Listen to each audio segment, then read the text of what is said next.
Peyğəmbərin nəyisə haram etmə səlahiyyəti varmı? Turan bəy, xeyr. Peyğəmbərin heç bir zaman nəyisə haram etmə səlahiyyəti olmayıb. O kəslər ki, yanlarındakı Tövrat və İncildə haqqında yazılmış olduğunu gördükləri elçinin, yazıb oxumaq bilməyən Peyğəmbərin ardınca gedərlər. O Peyğəmbər onlara yaxşı işlər görməyi buyurar, pis əməlləri isə qadağan edər.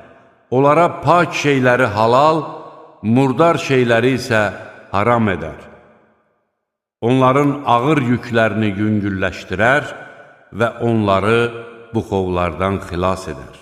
Ona iman gətirən, onu dəstəkləyən, ona kömək edən və onunla göndərilmiş nurun ardınca gedənlər isə nicat tapanlardır. De ki, ey insanlar! Şübhəsiz ki, mən sizin hamınız üçün Allahın elçisiyəm.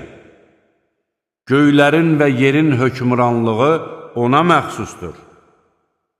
Ondan başqa ibadətə layiq olan məbud yoxdur.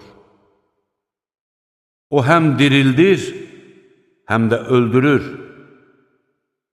Elə isə Allaha və onun elçisinə, yazıb oxumaq bilməyən, həm də Allaha və onun kəlmələrinə inanan Peyğəmbərə iman gətirin.